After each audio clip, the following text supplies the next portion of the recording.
Irwan Musli punya istri seperti Maya itu sabar banget gitu loh. Maksudnya iya dong. Tunggu. Maksudnya gimana? Sabar banget. Iya dong, Ini sabar banget. anaknya kok jadi belok ya? Iya kan sabar banget.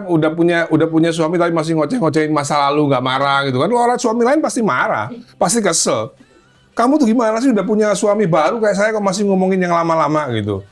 Harusnya kesel, tapi kan nggak kesel. Berarti kan baik dia. Jadi maksudnya arah omongan statementmu itu ke sana gitu. Ya banyak sih, banyak gitu. Tapi Mas Dhani pernah nggak sih maksudnya, ya kan walaupun bisa masih ada juga ya kedua orang tua kan tetap berhubungan demi untuk menjaga anak sama-sama gitu ya. Ngobrol sama bunda gitu, udah nggak pernah ngobrol sama sekali gitu. Iya, dulu pernah.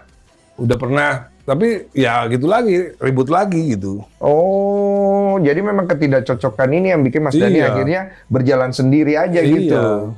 Gitu. Yang terakhir lupa juga saya gara-gara apa itu. Ributnya itu terakhir. Nah, dengan berita ini naik dari pihak Bunda, udah ada yang hubungi nggak mungkin dari Pak Musli? Iya nggak ada. Saya sih berharap suami yang lebih baik dari saya ini bisa ngasih tahu Maya untuk stop ngomongin masa lalu atau stop bergibah soal pernikahan masa lalu dan stop memfitnah soal banyak hal. Karena kalau enggak, nanti saya akan keluarkan bukti yang lebih parah lagi.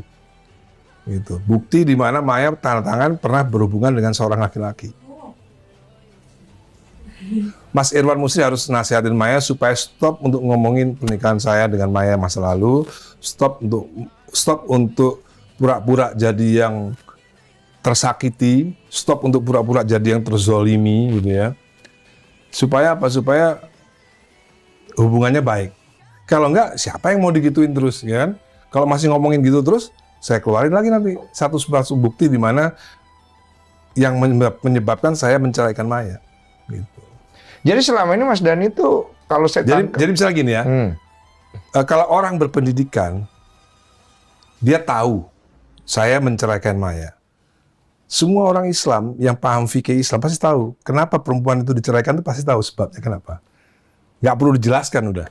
Dan Mas Dhani nggak mau jelasin? Nggak usah dijelasin. Kenapa? Karena orang yang pendidikan agamanya mencukupi, paham soal fikih Islam, udah pasti tahu kenapa seorang istri diceraikan oleh suami.